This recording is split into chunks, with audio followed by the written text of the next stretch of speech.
And every single day, the more enemies we kill. We're spending trillions and trillions of dollars. Feel free to say, all right, this is your fault. It's not your fault. All I know is you're not selling anything. The Fed's not done, and I'm going to tell you why.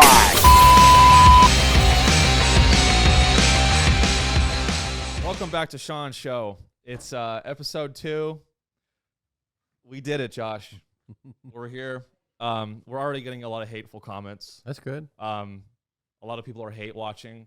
Fuck you if you're hate watching.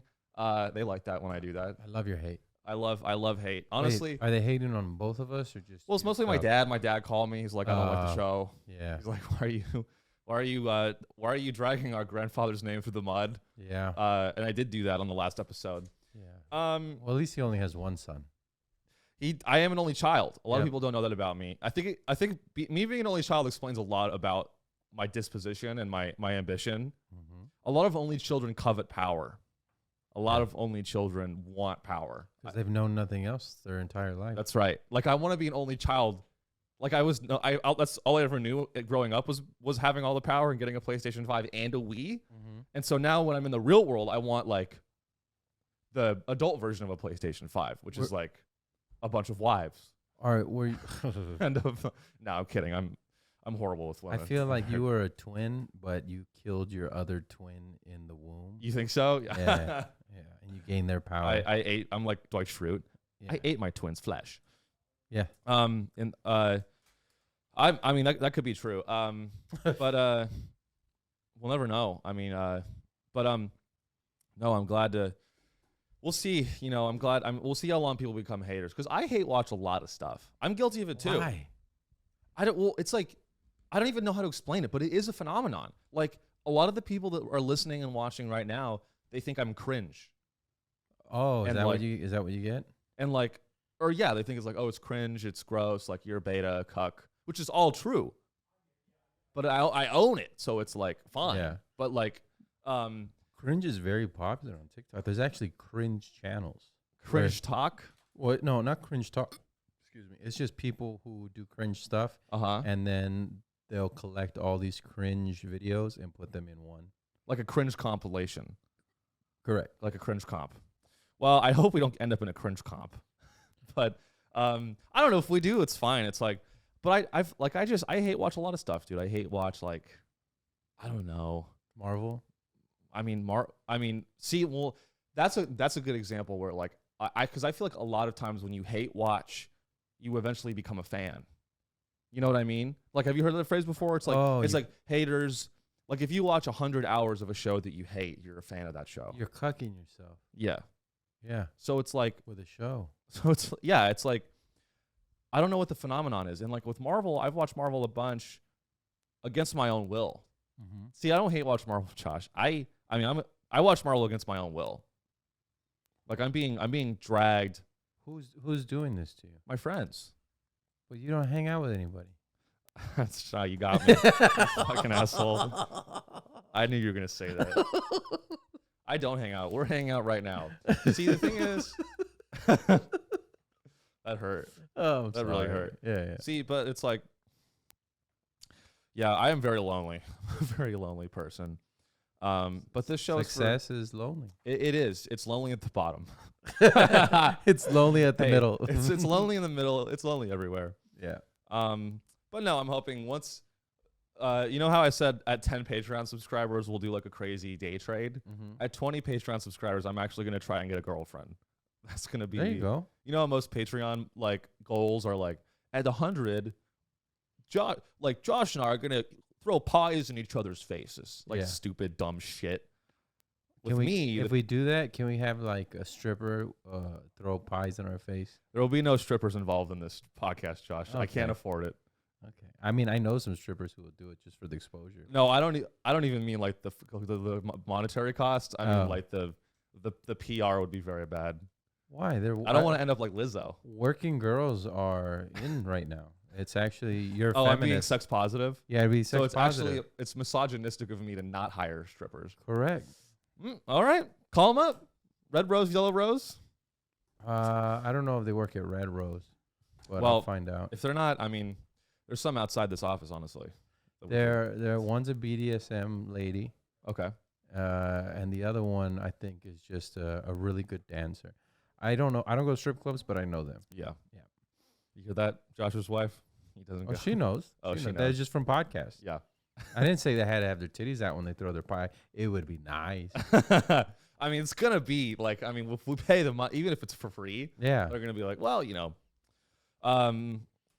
but no, maybe how about at 1 million Patreon subscribers? I mean, I would say 25. Okay, well, all right, 20. Call it 50. Okay, there call we go. 50. 50. And that's a soft promise. So if we back out on that, don't hate on us. I might just do it without you. just another thing I'm not invited to.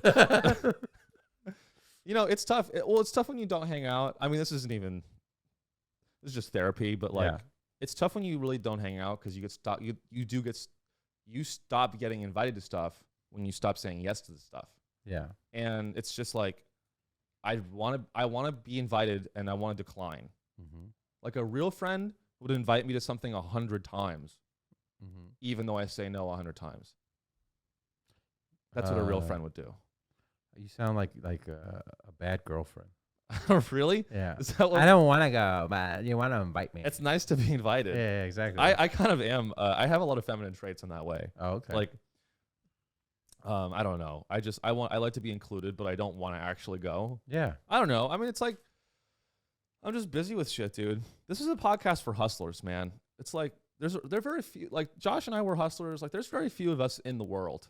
Mm-hmm. I mean, I'm not even trying to sound like Gary Vee right now, but like, it's not everyone had a dead grandfather that gave them money. Yeah. And, I want to connect with other people that have gotten. My grandfather I'm not saying gave me money when he died. Oh, really? Yeah. When I graduated, when I turned 21, I got $10,000, but I didn't spend it on podcast equipment. No, I spent $5,000 on my last semester of college. Okay. And $5,000 on going to Vegas and trips to California. Yeah.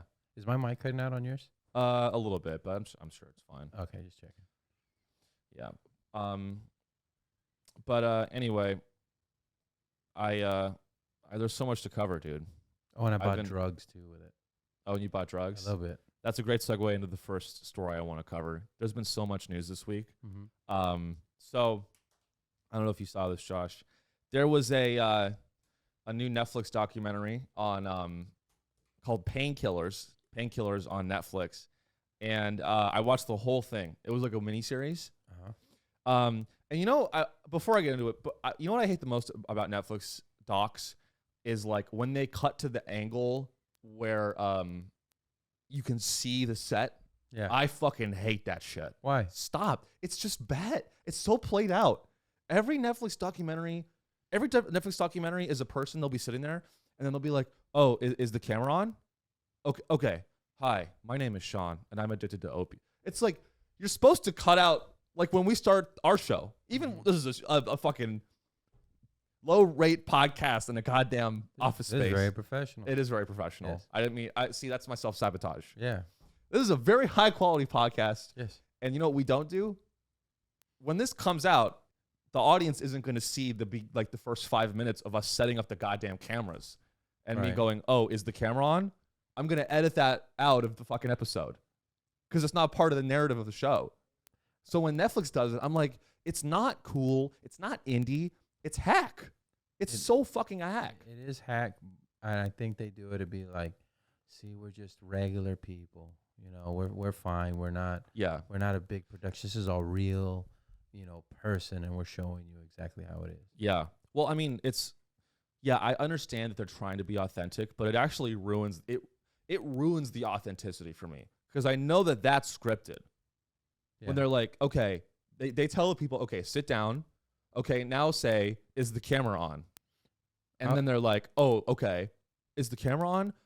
Okay, hi, my name's Sean. It's like, just cut into start the fucking documentary like a normal goddamn documentary. And my thing is, Netflix does this because they're all on opiates. Everyone that's, did you see this documentary? It's called Painkillers. No, the last documentary I saw was the Johnny Football documentary. Okay, I haven't even heard of that one. It's Johnny Manziel.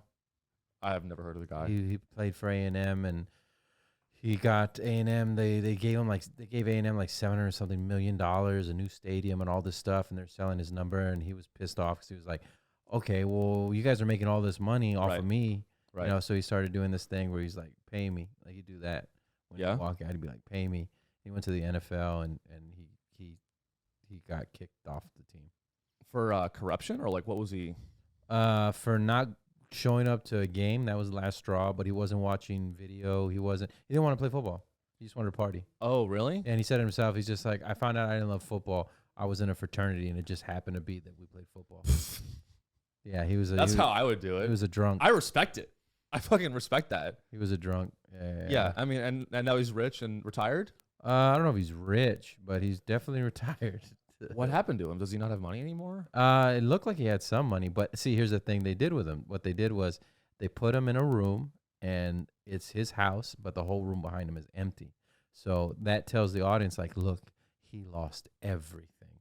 That's the feeling that it gives you, but he didn't. He's living in a nice $500,000 home. And this was a Netflix documentary? It's a Netflix documentary. That's just a guy that hasn't moved into his fucking house yet. That's all that is. Yeah. It's just, hi, I made a lot of money playing football and I kind of sucked, but I'm like doing pretty well. He made a lot of, what he did was he had a scam where, not a scam, but they'd fly him out to different places and he would get paid like $20,000, $30,000 to sign autographs. Wow. Yeah. And then they caught him and they're like trying to suspend him. And he's like, what are you talking about? They're like, well, how are you traveling? How you got all this money? So his business partner told him, made up a whole thing about, because he's from Kerrville. Yeah. Made up a whole thing about his family comes from oil money and he's just rich. And that's also, why can't he travel? Because it looks suspicious when you're in the NCAA and you're traveling all over the world with celebrities. It's like, where are you getting this money from? But isn't he a football player? He is a football player. So he's already like, it's no surprise that he I mean, he was hanging out with like LeBron and these big name athletes. Yeah. Because he was the first freshman ever win the Heisman Trophy. Yeah. Yeah. See, I mean, that and the doc I watched, it sounds like it's painting this narrative. And I mean, this is the problem with, we live in a woke socialist country now, Josh. We live in a woke America. I thought it was fascist. It's woke and fascist. Oh, okay. And it's conservative. Yeah, that's why it's fascist.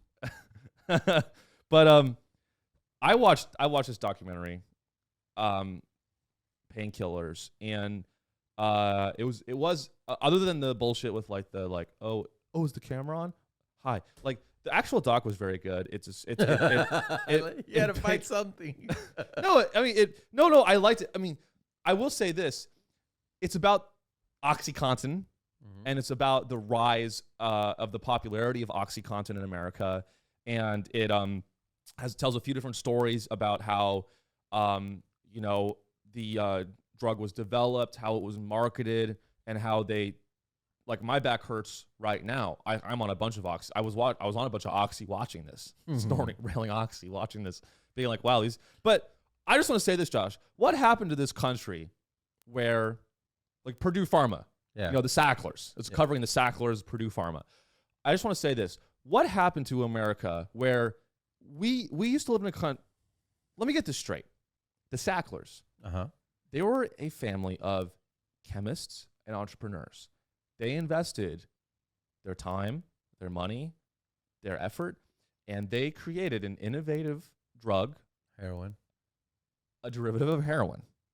They put it in a pill. And they found a way to market it to Americans. And it was incredibly successful and it was very profitable. And I'm just saying, Josh, what happened to this country where why can't you make an honest $16 billion anymore? What happened to this country where you used to be able to make an honest $16 billion killing Americans, and now you can't? It was the same thing they used to do with cocaine back in the day, or any of that stuff. Like, it finally becomes illegal. In fact, that pill, when it first came out, the reason it got super popular is you could melt it and then inject it. But then they made this thing where the outside coating you couldn't melt like that anymore. Right. Because I came in on my drug was the Vicodin, but I used to get the Watsons, the hardcore Vicodin, not this synthetic tramadol bullshit. Oh. Like, I got the real painkillers back in like 2010. So 2008 to 2010, I'm talking about like that was 12 to 15 Vicodin every day. Really? Yeah. So you used to take a lot of painkillers. Oh, that's what my doctor gave me. You know, and when I should have known, because when I walked in, all it was pharmaceutical sales reps. Everybody was selling painkillers. While and then you were in the waiting room, and it was like in the doctor's office. Correct. And there were pharmaceutical reps in there, like 7 or 8. Were they all beautiful women? Most of them. Dude, well, that's what the doc. So that's what the doc. Really? Yeah. They're all like hot women. Most of them were. Do you think hot they women. fucked the doctors? I mean, I'm sure some did. I don't know of any of the ones that I saw there, but it was like, and then they tried to get me on OxyContin. Like I told them no. They tried to push Oxy on you? On me, and I knew I had an ex-girlfriend whose little brother got addicted to it, and she was the one who told me, "She said, hey, it's hillbilly heroin." I'm like, I thought heroin was already hillbilly heroin. Why is it? But it was just it's heroin for trash people. I'm Yeah, like, yeah. oh, so you do heroin? Exactly. Like, that's what. It was just so much cheaper because you can get a prescription for it, and you get 40 pills for like what? Yeah, like $30 well, it was bucks. subsidized by Medicare. Yeah. Wasn't it subsidized by the government? Yeah. So if you like couldn't, if you were like poor, low income person, you could get covered if you had health insurance. But this is how crazy it was. I had 2 doctors give me 60 pills each, so I was getting 120 Vicodin every month. Yeah, and I would still run out. I would still run out and have to So how addicting is it? I mean, because you have I didn't know this about you. Yeah. Thanks for sharing. Yeah. You get pill brain. Josh, you're brave. You get pill brain. What's pill brain? Where you're talking to me and I'm like, yeah. Huh? Well, isn't it a heroin nod? It's just like a heroin. Well, I'm not nodding off. Like, it was just you're in a fog. Yeah. And you get nauseated. So what sucked is in the morning I would take my pills. Right. And then if I wasn't having a good day, I would take extra. Yeah. And if you don't have any pain, so I had back surgery, right? But they're still giving me Vicodin. If you have no pain, now you're just high, right? Because if you had pain, it would go to you wouldn't feel the pain as much. You feel a little high, but when you have no pain and you take Vicodin, you're just stoned, dude. Well, I took Vicodin once. I took it a couple times because I got my wisdom teeth out. And it's so funny, dude. My dad is such a fucking idiot. I love my dad. He listens to the show. But he really is, because I remember I was like high as shit and I still remember this. I got my wisdom teeth out and the doctor prescribed like this was like after the like whole all the shit came out about these these drugs. So they probably gave you tramadol. So no, they gave me Vicodin, but they only gave me 4. Oh, okay. Dude, this shit is so goddamn powerful. It's crazy, bro. Like I was in so much pain, but I took like one Vicodin, 5 milligrams of Vicodin, and I like not only did it relieve the pain, but I was really high. Yeah. And so I remember anyway. I remember going. I took like 1 Vicodin in the morning, and I'm sleeping off this whatever the wisdom teeth shit. I'm healing, and then I go to the kitchen, and I'm like, was also prescribed to take some Advil. So I go and there's some pills in the kitchen, and I'm like, hey, like, should I take this Advil? Like, or like, hey, am I supposed to take these pills too? I asked my mom. And my mom was like, oh yeah, those are that. Take those, Sean. Take 2 Advil. And then I look at the pill, and I'm on Vicodin. And I look at the pills. I'm like, this is the Vicodin. Are you sure I'm supposed to take this? And she's like, no. And then my dad goes, Sean, listen to your mom. She's a nurse. Yeah. Sean, listen to your mom. She's a nurse. Take the pills. Relax. You know. So I was right. Yeah. So I take another Vicodin. Threw up. And I fucking vomit everywhere. Yeah. You got nauseated. I hated that part. Bro. And my wisdom teeth were out. So I'm like I might get an infection. Yeah. Because I'm vomiting into my bleeding mouth. It's disgusting. Sorry if you're eating right now. And listening. Anyway. Long story short, this shit's super, and also I was a kid. Yeah. So like this shit's so powerful, bro. Yeah, I mean, I wasn't taking at the beginning. I must have been taking like 3 or 4 a day, at tops. Yeah. Well, then you build up a tolerance, right? Oh, and then I had it was like morning coffee, 2 Vicodin, and these are like Watsons. They look like 800 milligram ibuprofen. Damn. And then it doesn't hit fast enough, so you take 2 spoons and you crush it up, and you insufflate it, and you put it in your mouth, and then you chug your coffee, and then that doesn't work, and you got to get to work, so. In the morning, you take your Adderall and your Vicodin, and just to smooth you out. And then a red line during the day, and then by 3 o'clock, you're shitting blood, and that's how you know it's working. I was fucking dying. And that's how you know you're. And that's what happened when you see guys when you're on the highway and you're seeing guys put up pour concrete. Yeah. That's what they're doing, right? Well, that I almost had a heat stroke because I was out doing construction. I used to do highway construction. How many guys that do construction are high when they work? Not high.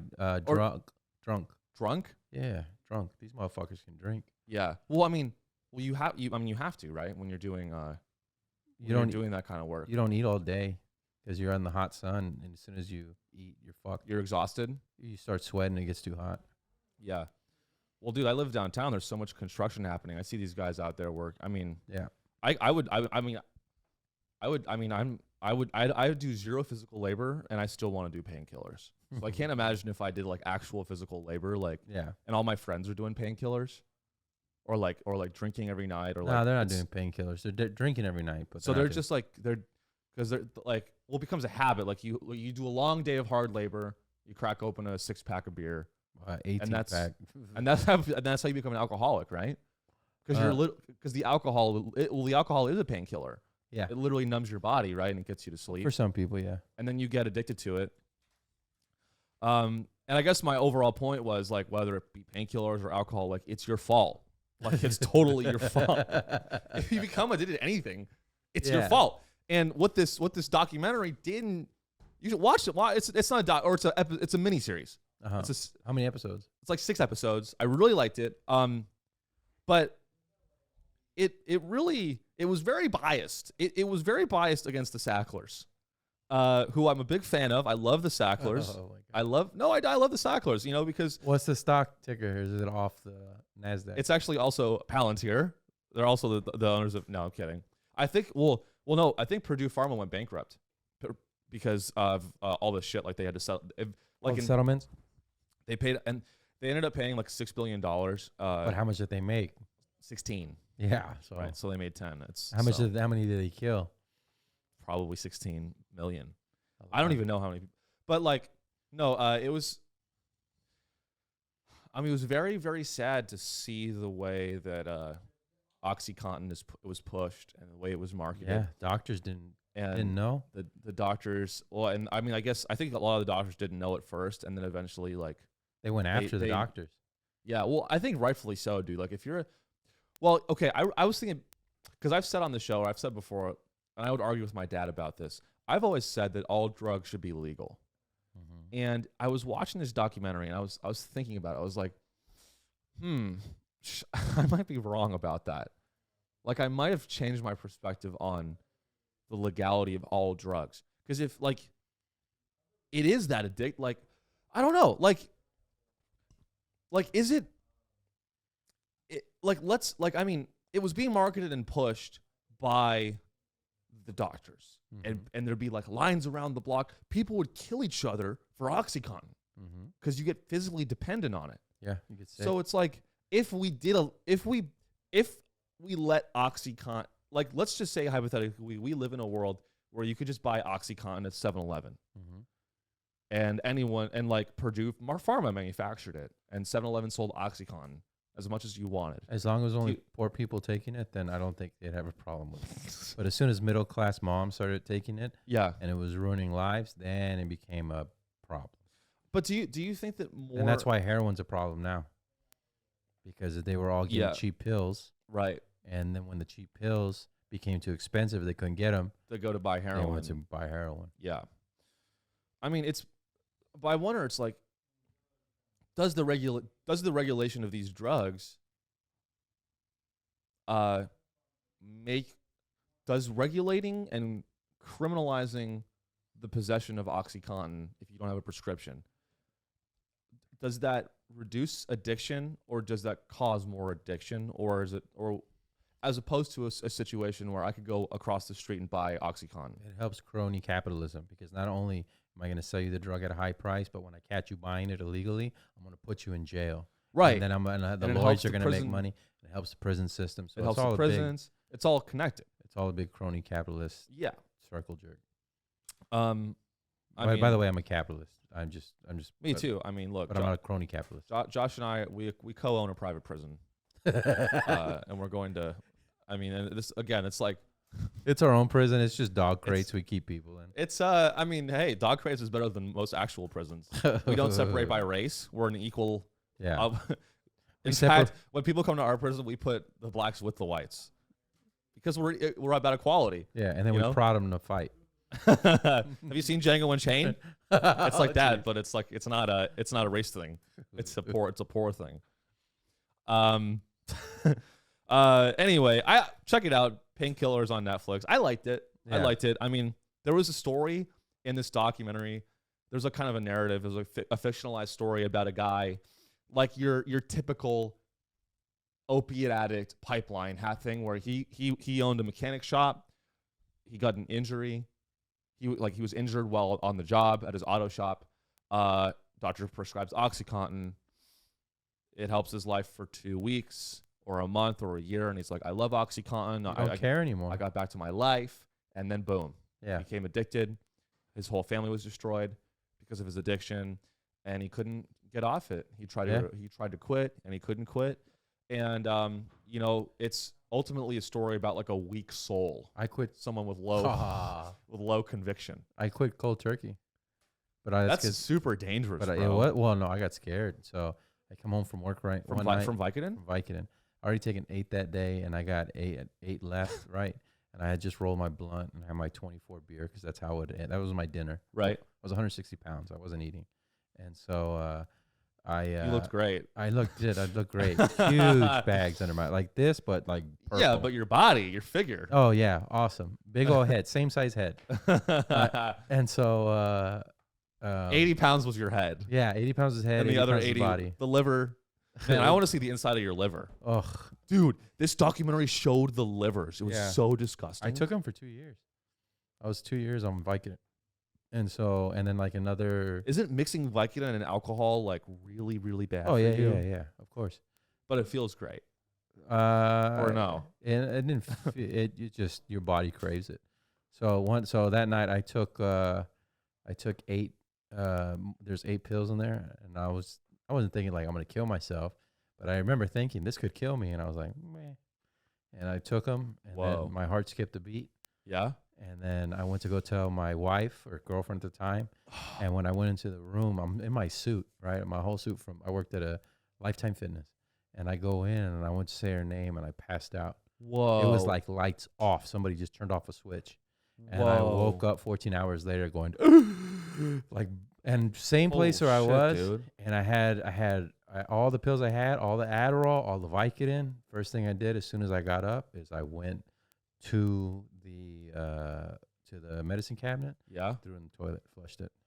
You know what I thought you were going to say? What? Went to the medicine cabinet, crushed up some bunch and railed it. And I said, let's get back to it, baby. Let's get back to it. I didn't get it. I called up Purdue Pharma. I'm like, I want to sell for you. I want to sell. I love Vicodin. I want to, dude. You know what? Instead of like these beautiful women selling OxyContin to the doctors, it should have been addicts selling OxyContin to the doctors. No, because the addicts would have just taken it all. Yeah, but they're the best. They're the best salesmen. They'd be like, dude, addicts are not the best salesmen. Because this is what happened. Be like, it's good, man. You should take it. Can I have one? If that's not a glowing recommendation for OxyContin, I don't know what it is. Hey, man, it's fucking. So you got any cash? Are you holding? Are you holding? That should be the new slogan for OxyContin. Are you holding? OxyContin. All right, that's enough talk about sad shit. I cried. The doc made me cry because in the intro to every episode was a real family.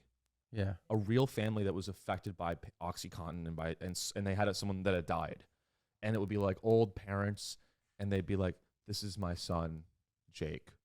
He was 24 and his back got injured. He got addicted to OxyContin, and he died." That was mine back in smash cut to the doc. In fact, I think I did die. I think I died, and this is a whole different reality that I was put into. Yeah. Well, I know. I mean. You know, because I started stand-up right after that. Really? It's funny when people start stand-up comedy because it's usually after a tragedy. Yeah. Like my heart was broken. by OxyContin. I coincidentally, I think we might have discovered a correlation, Josh. You, me, and everyone else I know, they all started stand-up after overdosing on heroin. There we go. Or a painkiller. Yeah, that's exactly what it was, overdose. And I mean, it could be a whole different, or it could just be a reset. Like your body, your mind reset to when you're, a little kid. And a little kid, I wanted to be a stand-up. So I was like, well, fuck it. It is definitely a cooler. I mean, what's cool about trying to be an artist is you don't have to use the Salesforce platform. I really, really am happy that I never have to touch Salesforce because, a lot of people that have jobs, they have to use Salesforce or these other bullshit apps. And it's gross. It's gross to have to open. Imagine having to open Salesforce. I used to do that. Every day. Every day I had to do 90 calls. Yeah. That's fucking crazy, dude. Yeah. That's like a lot. That's like success. That's like success to many people. Like that's the dream. You know what made me hate? That is when we were doing they call it call party, right? And the call party. Is that when you take a bunch of Vicodin and fuck a bunch of strippers? Yeah, and then someone calls the police. And then they sent us all a meme, and it was a bunch of monkeys with bananas at their heads. And it said, "Call, monkeys, call." That's so dystopian, dude. Yeah, I know. Your boss sent you that shit? No, the company, the corporate company sent that email out. And then the boss comes in and he goes to each room and he's just like, "Come on, guys." And I had the phone down. I was like, I'm not making a phone call. And they're like, "Oh, what is it this time, Josh?" I'm like, "Really? Call, monkeys, call? Fuck you. What? No. That's like a little racist. No. Yeah, I didn't go that route. My mind went there because I am a racist. Oh, there you go. I'm kidding. Well, I mean, maybe I'm not. Some people believe that all white people are racist. This is very unprofessional right now, but my AC guy called. Can I please call him back? Oh, yeah. Sure, dude. All right. Yeah, no, go for it. All right. I'm gonna keep rolling on. It's on you. Yeah, no worries, dude. Sorry about no, you're fine. But anyway, that's enough about painkillers and shit. I think next, what else do I want to cover today? So if you don't know, I mean, I don't know how much you guys follow the news and shit, and like as it relates to the Supreme Court.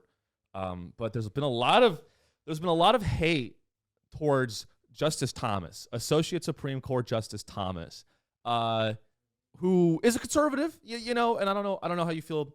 Whether you're liberal, conservative, I don't care where you stand on the issues. People are hating on Justice Thomas because he has been very successful. He is a guy that likes to go on vacations. He likes to go on yachts on occasion, and there's nothing wrong with that. This is and by the way, is a black man who is the descendants of slaves, and he is, rose to the highest office in the legal system. He's a Supreme Court justice, and everyone's talking about how Justice Thomas is corrupt. Justice Thomas is taking all these gifts from billionaires and not reporting them. And there's a lot of haters in the world. A lot of haters that want to see Justice Thomas fail. That are praying for Justice Thomas's downfall, and I won't have it. Justice Thomas is my favorite Supreme Court justice. I lean left. Let's be real. I lean to the left on most issues. And even though Justice Thomas and I disagree ideologically, we both agree on the fact that going on a yacht is cool and hanging out with billionaires is cool. And if any one of us got that opportunity, we do the same goddamn thing. And I definitely wouldn't report it either.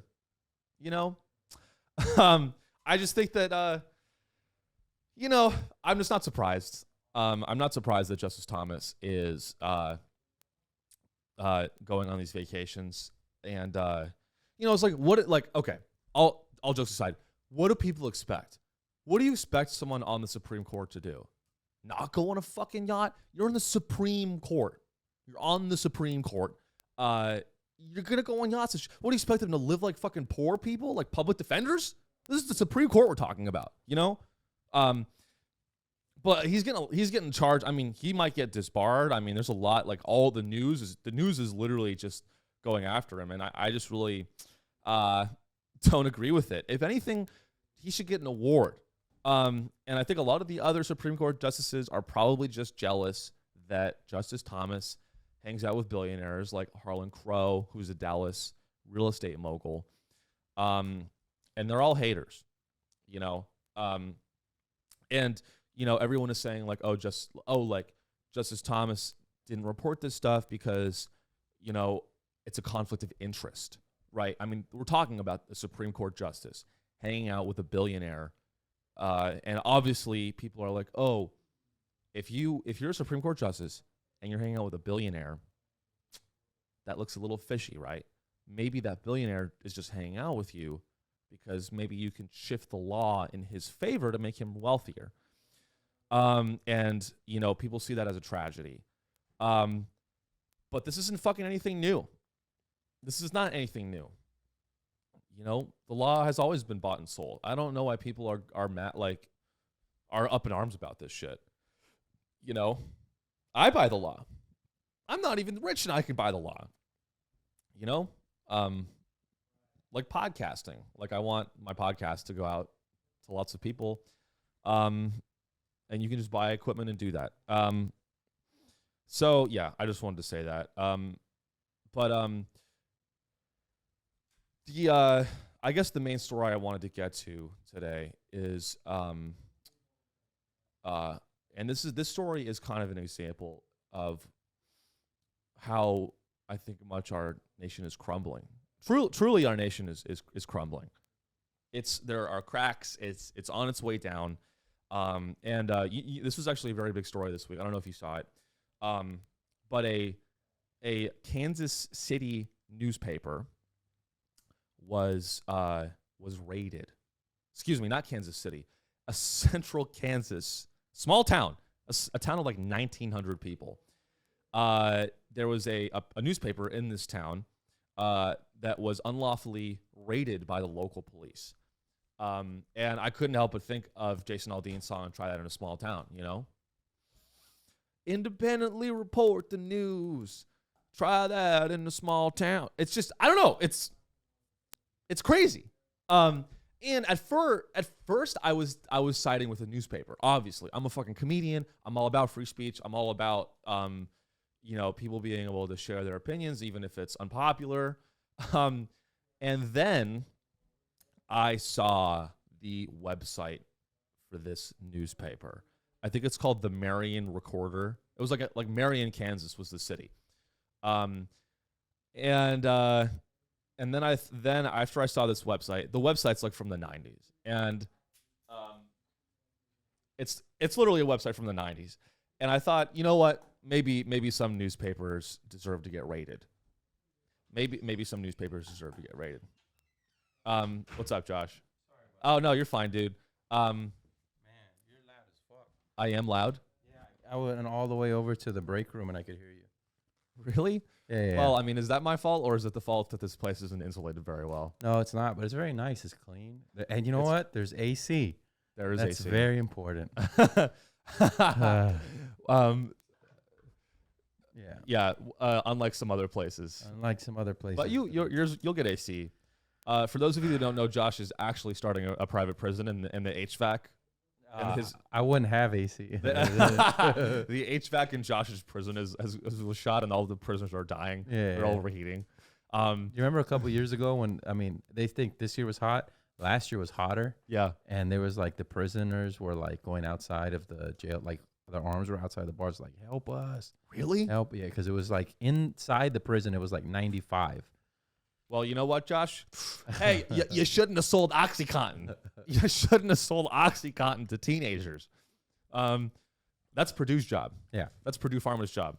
My friend Edward used to, I forgot what prison he said he was in, but if you were on the third floor, you were fucked because all the heat would rise. And the way they'd stay cool is they would throw water on the floor and get in their boxers and just lay on the floor. That's so fucking inhumane. Yeah. That's so crazy. Beetle 1, that's what it was called. Beetle 1. Beetle 1? Beetle 1 is one of the worst Texas. One of the worst prisons in Texas. I don't think it's federal. I think it's state. Man. He robbed a jewelry store. I don't think he went to federal prison. Oh, well. I mean, oh, yeah, he was guilty. He was definitely guilty. It is funny. I mean, but did he need the money? It's not about needing the money. I think it was more the adrenaline and his friends were doing it. Yeah. Yeah. I mean, I would like, again, it's peer pressure is very strong. No, I think he caused more of the peer pressure than falling for the peer pressure. Oh, he was like, rob this jewelry store with me, bro. No, they brought it to his attention, and he was like, you know what, that sounds easy hit. Yeah, exactly. Well, apparently not, because Midland, Texas. Well, he didn't get caught that day. He got caught 2 years later. I do wonder this. Like, I wonder if you were like smart enough, could you get away with a lot of crime? Yes. Like if I were to rob a jewelry store, here's kind of how I would look at it. I would buy. It's hard to cover your tracks when you're committing crime, right? No. I mean, like, you got to buy. You know what I mean? Honestly, I don't even want to commit crime. I just want to buy that license plate thing where you hit a button and it flips your plate on your car to a different plate, or it covers your plate. That's like mostly how you get away with shit. Well, they have that one where you spray your license plate or something like that, and so when cameras take a picture of it, it just comes off blurry. Oh, really? It reflects the light? Yeah. That's smart. Yeah. But then, like, they'll still catch you, right? Like, if you do that shit, they'll get mad at you and they'll, like, come after you. Probably a felony or something. Yeah. But, I mean, if you're already making felonies, who gives I think the problem happens is people get greedy, of course, and then they do cool stuff. So they also want to get recognition, like, well, I rob jewelry stores, right? Right. You know what I mean? Right. It's like the crime scene. Yeah. Not like the crime scene, but like the comedy scene. Yeah. It's like the comedy scene. There's like the crime scene where it's like a bunch of criminals and they're like, dude, like, I would have invited you to rob the jewelry store, but you gotta hang. If you're not hanging, bro, it's like people aren't gonna think of you for their crimes. Exactly. You gotta be out. Exactly. And then there's probably the criminals that are like, man, like, fuck Joey, dude. Joey's not even that like much of a criminal, but he gets all these good crime opportunities. And like, I'm way more badass and more of a gangster than he is. But yeah, Joey Smith. Yeah, Joey Smith. That actually is a jab at Joey Smith. A good buddy of mine. No, but he got his accomplice kept robbing jewelry stores. Yeah. And they caught him, and then he told on his partner 2 years later. It's crazy that, like, I think it's crazy that, like, I literally don't know anyone. I don't know if it's a race thing or a class thing, because I'm from the Silicon Valley and I'm white. It could be a little bit of both, but like, I don't think I know, other than my friends that work on Wall Street, I don't know any criminals. I know a few. Yeah. Some violent criminals. Yeah. Yeah. I have friends who have killed people. Are they in jail? No, it was. Let's move on. I don't want to get. It was in war. Oh, it was in war. Yeah. Oh, you mean they're heroes? Yes, they're heroes. You have friends. You should have started. You mean you know some veterans, Josh? Yeah. They kill people. Some friends that have killed people. Well, no, they went to trial. They went to trial. So they were Geneva for war crimes. How old are you? You're a Nazi scientist. You know, Nazi scientists. In my late 30s. I mean, they're also in their late 30s. So, were they in Nam? No, they just killed the wrong people on accident. Friendly fire. No, just thought they were somebody that they weren't. Right.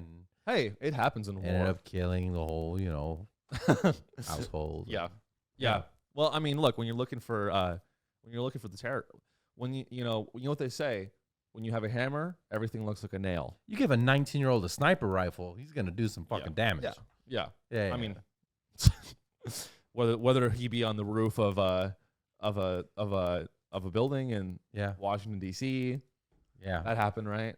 Was that D.C.? No, I don't think. Wasn't that here? It was Austin. Oh, that's right. That's crazy, dude. Yeah, that was like a father-son. That's a great father-son activity if you're looking to do something. Now that I get think your about kid it, a sniper rifle. Everybody that I'm super close with, that I've known for like 5-10 years, they've all either been to prison or like military or Yeah, all of them. Well, I wonder when that's going to happen for me, Josh. I want to go with tax evasion for you. You're going to go tax evasion? Well, it's not called tax evasion, Josh. It's called tax optimization. There we go. I'm optimizing my tax. And that is the difference. If you can afford a good enough accountant, it's called choosing the right entity, choosing the right tax shelter, tax optimization. Yeah. Income, depreciate. But if you're like only a middle class person and you hire like a 2-bit accountant that can't do shit, then you're a bookkeeper, then you're evading. Yeah. If you're rich, it's called optimization. If you're middle class or poor, it's called evasion. Correct. Which is the way the country works. I'm gonna set everything up in a trust for myself. Yeah, I mean, at 15 Patreons, I'm actually going to set up a trust in the Cayman Islands, where all the money will go. 15 times $5 a month. Actually, on paper, I don't own very much. Everything's through companies. That is good. I mean, I don't have a company yet. So. I don't know why he's crashing. Everything's through corporations. The IRS hired a bunch of new people, so they could be listening to this. Well, go ahead. I mean, I have $1 million worth of coverage if I get audited. Oh, really? Yeah. I got to buy that shit. When you just file your taxes, if you go through like the whatever, like TurboTax, it gives you the option. You pay like $100 or $200, and it says they'll cover you up to $1 million in fraud and stuff and everything. I was just like, hey, you checked it. I gave you everything. So if they do that, it's on you. Fucker. Yeah. Well, then if you have $1 million of fraud insurance with taxes, they'll get you for $10 million. But they'll try to fuck you. But I didn't even make close to that. I didn't even break 6 figures. Yeah, but the crimes, Josh. I didn't even break 6 figures. Crimes, what the fuck? The crimes are more than they'll take it all and then some. That's scary because it was what was it the healthcare bill that they passed back in 2012? There was something like a bunch of IRS agents that they were hiring for that. Yeah. Well, dude, I mean, that's actually something I forgot. That's that last thing I want to say about like the Sackler family. It's like, we used to live in a country where people could make a product and make some money and build a life for themselves. And it's like, so let me get this straight. A bunch of chemists make a cool product and they make a bunch of money and they get punished for it. They get punished as if paying taxes every quarter to Uncle Sam isn't punishment enough, Josh. They have to pay a settlement because a bunch of drug addicts use their product. What about guns?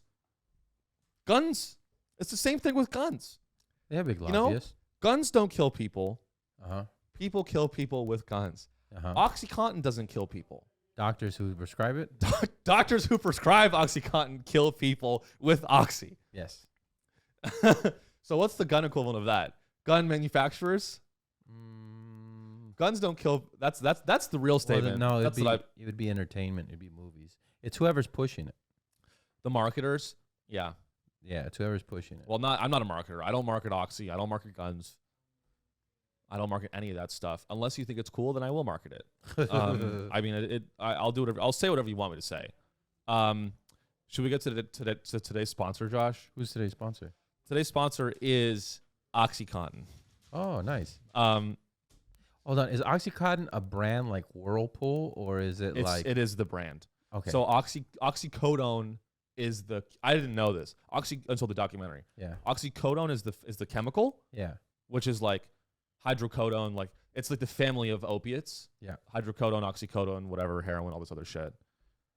But the contin actually means candy. It's very interesting. Contin is the candy coating on the outside of the pill. And this is actually really interesting. That's what I was telling you about the melting part, where the people would light it up and melt it. So with OxyContin, and I mean, obviously I was being ironic about all that shit. And I know you're supposed to say that as a podcaster, and I fucked that up. I'm gonna get better at this. The fact that the Sackler family and they were able to patent the extended release feature on this drug, like it was some ingenious thing that they did. It wasn't ingenious at all. All they did is they took oxycodone, which had already been around, and they added a candy shell around the pill, so that like your stomach would dissolve it more slowly. And they like patented that as if it were some fucking genius thing. And it wasn't a genius thing. Like if I put like fentanyl, like if I put like chocolate around fentanyl, that's not a fucking innovation. If you know the right people, you know? Yeah, exactly. Oh, they just knew the right people. Yeah. But anyway, Josh, when you watched back in, I was actually I want to tell you this other story. I was talking about and I have some links for this, but we don't have to pull them up yet. But did you hear about the Kansas newspaper that was raided? No. Okay, this was a crazy story. Raided by whom? The police. Like the state police, the federal, the local police. Local police. And so and like it got a bunch of like national media coverage, but basically what happened is it was this small town called in Marion, Kansas, and the newspaper was apparently like the local police had like a warrant to raid this newspaper because they said the newspaper was like unlawfully telling the truth. Yeah, telling the truth. Like, well, the newspaper had ran a story. I love it. And by the way, this is a town of like 1,900 people. It's like a very small town. Yeah. And the newspaper like had ran a story about how a local citizen like was drinking and driving or some shit. And they like the newspaper pulled this lady's arrest record illegally and published it illegally. And so the cops were like, "Oh, you can't do that. You can't just..." Aren't arrest records public? Exactly. They are. And so the newspaper was like, "No, we got this information legally. We ran the story. It was all legal." But the police were like, "Oh, well, like, you know, they're just mad." And so they were like, "Oh." So who did the lady know? What do you mean? The lady who they ran the thing in the arrest record, she had a note. Oh, yeah. I think she was like I don't know who she was, or she was a restaurateur, a local restaurant owner or some shit. Probably friends with the police. Yes. And I just love this story because it was like just reading about the drama of this local town. And at first I read this and I was like, "Oh, I'm on the side of the newspaper because I'm all about free speech. I'm all about telling the truth. I'm a fucking comic." And then I saw the website for this newspaper. And I was like, it should have been raided a long time ago. This newspaper should have been shut down. And can you pull it up? Yeah. If you just hit escape, and then just go to the Chrome. Yeah, I have way too many fucking apps, dude. But this and just go to my Google Calendar. On the top left there, the tab. If you just go down a little bit, or if you just click away from that, and then just go, if you see that. Bad. No, you're fine. And then just scroll all the way down. I have a bunch of stories here, all the way down. So this is the, actually, can you scroll up before we click on the website? So number 4, this is the story. So a central Kansas, can you just go back to the calendar? I had some notes there. So a central Kansas police force is under constitutional criticism after raiding a newspaper. The newspaper, the owner of the newspaper was like, "Oh, quote, this is the type of stuff that, Vladimir Putin does." Oh, I actually read it in his voice. Yeah. "This is the type of stuff, that Vladimir Putin does, that the third world dictators do," Meyer said during an interview in his office. "This is Gestapo tactics World War II. Cody said Sunday that the raid was legal and tied to an investigation. Can you scroll down a little bit? Let's see. The raids occurred in a town of about 1,900 people. This is a small-ass fucking town. Yeah. Nestled among rolling prairie hills, a bunch of OxyContin addicts, about 150 miles southwest of Kansas City, making the small weekly newspaper the latest to find itself in the headlines and possibly targeted for its reporting. Josh, I couldn't help but think of Jason Aldean's new song. Try that in a small town. Oh, yeah. Report the news of a drunk driver. Try that in a small town. Why is that song racist? I haven't heard it. Some people say it's racist because they're stupid. No, I'm kidding. It's a lot of the lyrics in the song are well, honestly, there's really, if you look at the lyrics for the song, in my opinion, I looked at the lyrics, there's really only one line that like is kind of like dog whistle racism to me, which is bunch of good old boys raised up right. And I mean, a good old boy, come on, dude. A good old boy is a fucking Klansman. Dude. A good old boy. A good old boy is like Confederate. Confederate. And and you might be listening to this like, oh, Sean, you're conflating things. A good old boy is just take it at face value. Take it literally. A good old boy is just a guy. Yeah. Sorry, asshole. Sorry, but it's a. Do I agree that? But by the same token, I don't agree. I don't think that Jason Aldean should like be silenced. You know, is he being silenced or is he like winning awards? He's winning awards. It's like, and people are like, oh, Jason Aldean's getting canceled. No one's getting canceled. And I'm kind of all over the place right now. But like, dude, even comedians that say like, I mean, dude, I know I made fun of Joe Rogan last episode. I love the guy, but he's like, you can't say anything these days. Not just Rogan. Every big podcaster is on this bandwagon. You can't say anything these days. Yeah. It's like, hey, assholes, you can say whatever the fuck you want, and you're making a lot of money doing it. Show me a comic or any broadcaster that was like actually canceled. Anthony Cumia, maybe the one that said nappy headed hose. What was his name? Remember we'll have to bleep that out now that you said it too. Oh, I'm just saying what he said. You're saying it's a direct quote. Yeah. Steven Crowder was he? No, he was like an old white dude, cowboy hat. He was a sports announcer. Jeb Bush. No, not Jeb Bush. Close. But he was a sports broadcaster. Yeah. So he got fired. Yeah, he got let go. Oh, well, okay. Here's the thing. If you're a sports, like there's a bunch of like guys that used to broadcast for sports. Oh, dude. That's actually a hilarious video. And I know I said we won't let's not react to the video, but have you seen the video of the guy, one of the it's like a famous video of a guy. He's like apologizing for saying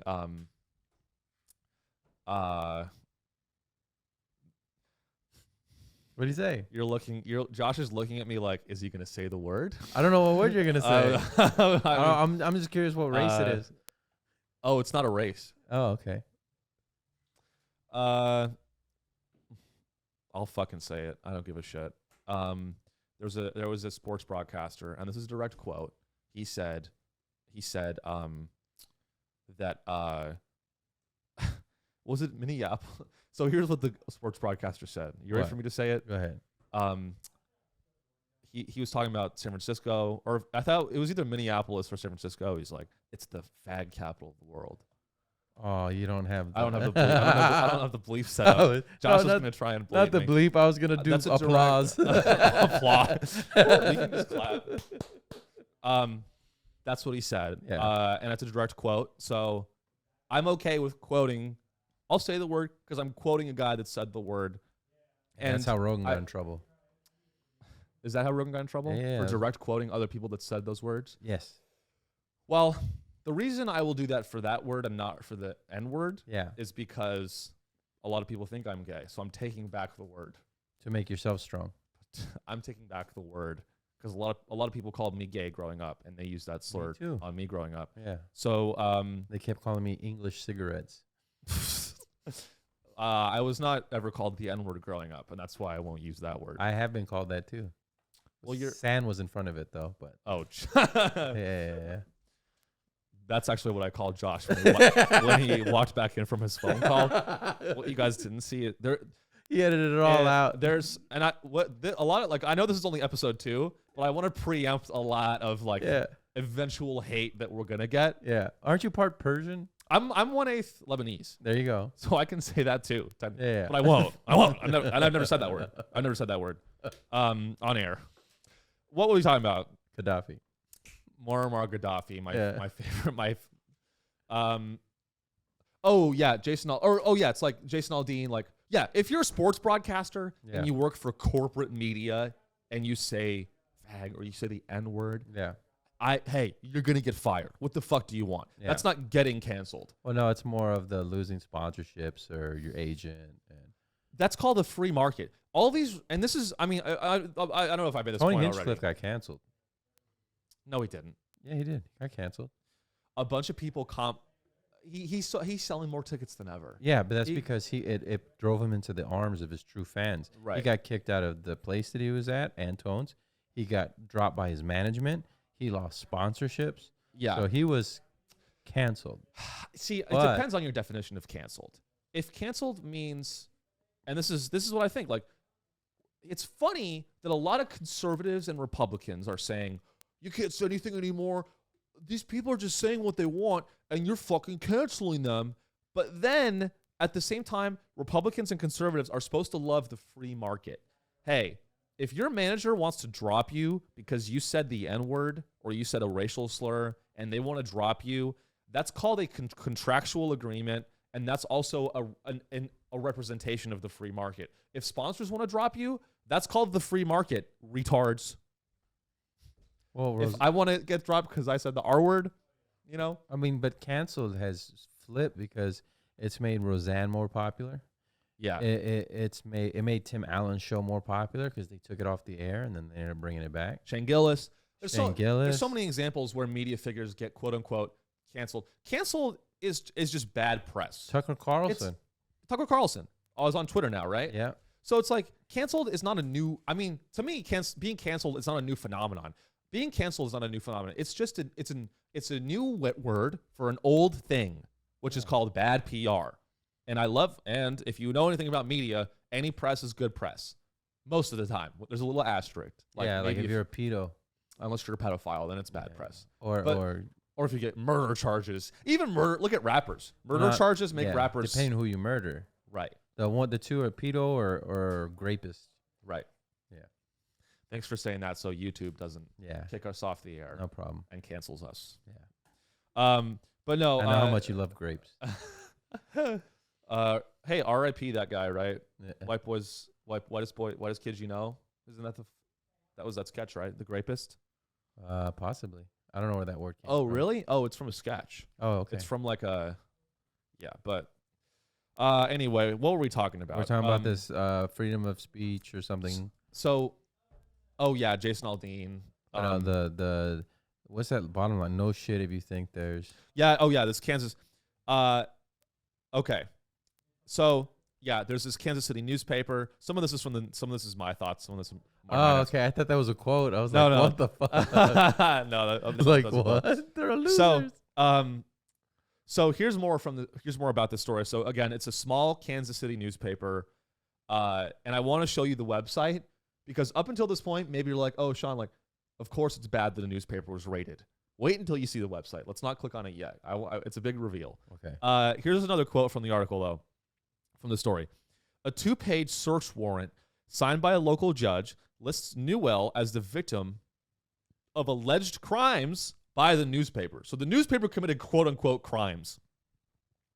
When the newspaper asked for a copy of the probable cause affidavit required by law to issue a search warrant, okay? Mm-hmm. When the newspaper said, what's your probable cause for raiding our newspaper? Here's what they said. The district court issued a signed statement saying no such affidavit was on file, which means that they didn't have a warrant at all. Mm-hmm. The cops just did it. Yeah. The cops just raided this fucking newspaper in central Kansas. And that to me was disgusting. And it really is like horrifying that would happen in America. Like imagine if our podcast studio got raided. Uh-huh. Imagine if the cops came in right now. And I think you'd be very happy. I would love it. You have a soapbox to stand on.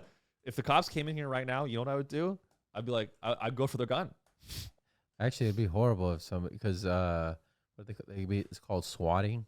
Oh yeah, dude. Yeah. Getting swatted. Yeah. I honestly like if we ever get snuck on wood, this will never happen. Because we don't go live. Yeah, we don't go live. People don't know when we're here. It could be. I mean, we actually record this in Los Angeles. Yep. A lot of people don't know this. Wink. If you're just listening, I just winked at Josh. So let's take a look at the website. So the newspaper that was raided was called the Marion Record. And let's go take a look at the website. Well, see, there's, I mean, it's look at the website. Oh, jeez. Look at this website. They tried. This website's from the fucking 90s. This is the website, and look, the Associated Press reported this story, bro. AP, which is a huge, you know AP, right? Yeah. Associated Press. They're reporting on this small ass newspaper that was fucking raided, and this website is fucking. It's not. They don't even have. It's not even secure. They don't even have the goddamn SSL certification, or whatever it's called. Oh, okay. I see.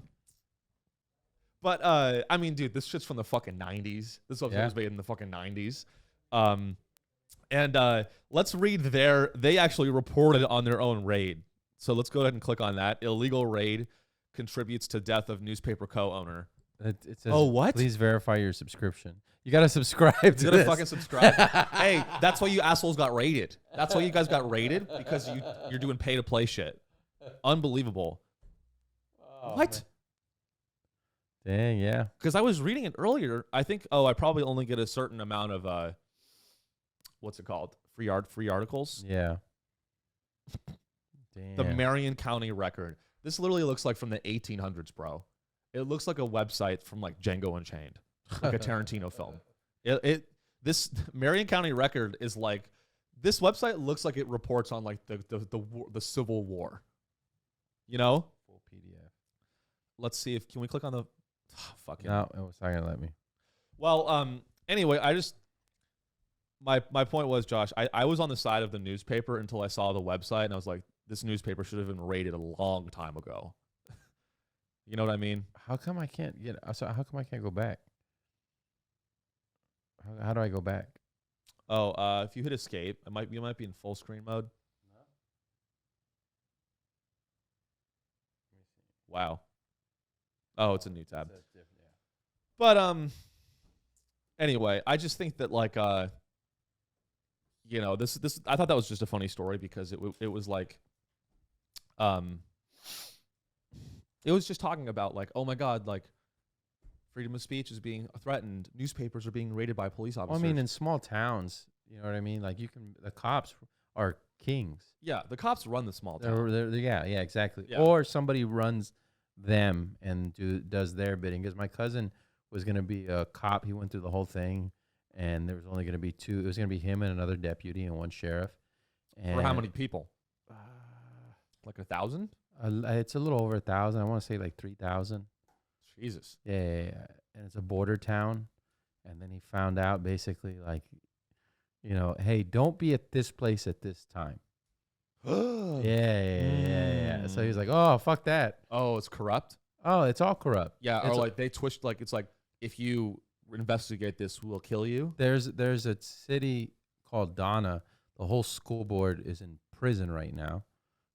Because they were all vaping.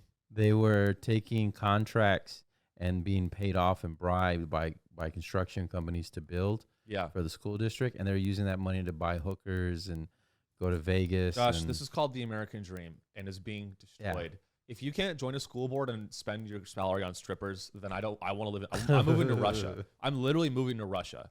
If I can't be the superintendent of a county school board and do coke at work, I'm leaving America. There's no fucking reason to be in this country anymore. In my hometown, there was a judge found dead. He committed. He took his own life. He unalived himself. He Epsteined himself. Yeah, he unalived himself. Did he unalive himself this way? He shot himself in the top of the head. Down. I mean, that's how I would do it. Yeah, exactly. Well, because I've. Oh, not as in like that's how I would kill myself. Someone else. Like I'm gonna suicide you. Yeah. It's a funny. So did he actually kill himself or was he murdered? They said that he unalived himself. But everybody's just like, who unalives themselves this way? Well, I've heard that if you put a gun in your mouth and blow your brains out, like you can live. Oh yeah. If it's not angled the right way. Like if you put it too far horizontally. Yeah, I know a guy who This is so fucked. Who blew half his face off. He's on a podcast. He's like, and he like drools and stuff, but he didn't have enough room in his Honda Civic to get the shotgun fully in his mouth, and so he had it at an angle and blew off his face. Yeah. Could you imagine being on like a Frontier Airlines flight? Be like, I'm ending it all. I don't have any leg room. Oh no! Yeah. And then I was like, what? Hey, he should have bought like a Jeep. He should have bought like a Hummer. I was like, were you immediately knocked out? He goes, no, I remember and felt everything. I was like, oh my. Why not just go outside of your car? He's on drugs. When he tried to do it, and he had just shot somebody. Oh, this is not a friend of mine, by the way. This is just a person that I was on a podcast. Are we still talking about Jason Aldean? Yeah, Your friend Jason Aldean did that. Yeah. But anyway, that's enough small town talk. Let's go to the big city. We have a few stories. Let's see. When you were outside, I already talked about Justice Thomas. You know Justice Thomas? Have you heard of that story? No, what's that story? Well, I already talked about it. Well, but is that the first one right here? No.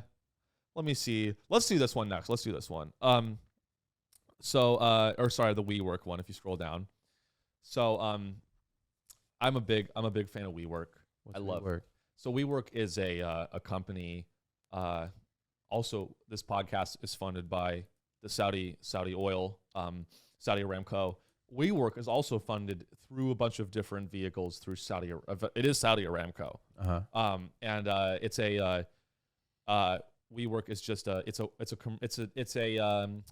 a dream come true. Okay.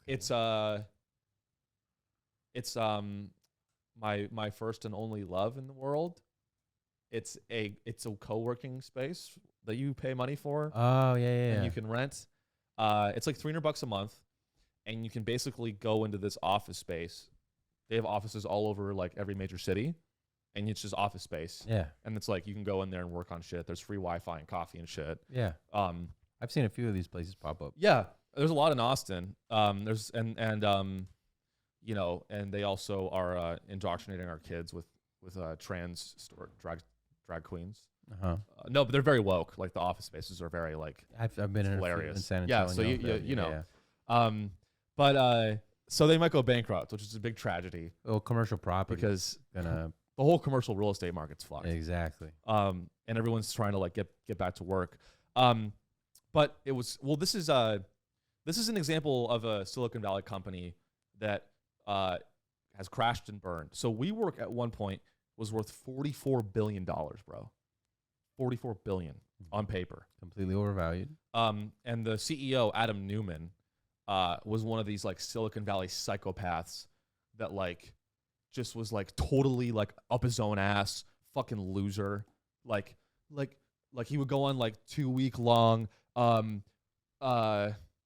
not DMT, what's ayahuasca? Yeah. You know, classic Silicon Valley. Himself. He would go to Brazil and do ayahuasca and have sex with a 14-year-old and not tell anyone. Alleged. That's not even alleged. I'm literally spreading rumors. I'm literally defaming him. Fuck you, Adam Neumann. Fucking piece of shit. And he raised a bunch of money from WeWork. So he was the CEO of WeWork. And I love the company itself. Great job, Adam. Standalone, I love the idea. Not profitable at all. And this is a symptom. Neither is Uber. Well, this is a symptom of the Uber, WeWork, all of these venture capital funded companies. None of them are actually profitable. And it's a symptom. I don't know. There's a lot of moving parts. And I don't want to like sound like it's so. I mean, I know a lot about WeWork. Basically, what happened to this is the story for WeWork is like SoftBank. You know SoftBank? No. So SoftBank is one of the largest like investment firms in the world. They have like $100 billion. And what they do is they invest in startups.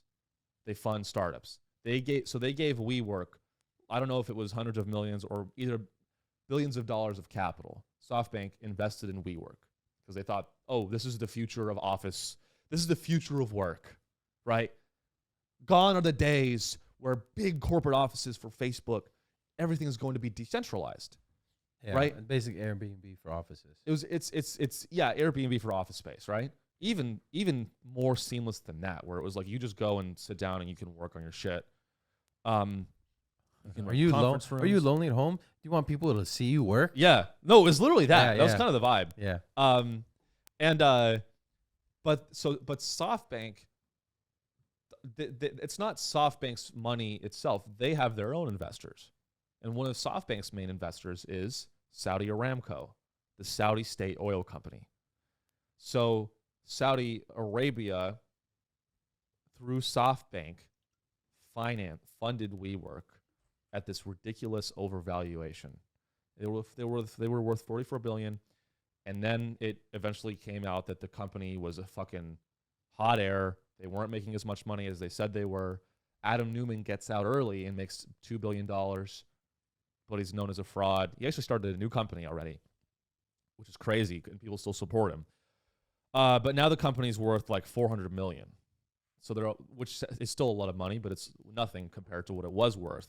Right. And now it may go bankrupt, which I'm happy about, even though I actually have a WeWork subscription. Oh yeah, the landlord's defaulting. Yeah. So here's an extra from the article. So WeWork has hired some people to its board of directors that are good at restructuring and bankruptcies. And here's a little quote from the article. The company's been shoring up its finances by shrinking its footprint. WeWork in recent years renegotiated many unprofitable leases, in some cases ditching them entirely in return for cash payments. And it said in November it would close 40 locations to cut costs. And it didn't specify which ones. Probably San Francisco, Austin, a lot of these ones. Dude, Yeah. you go into any of these WeWorks and literally they're empty.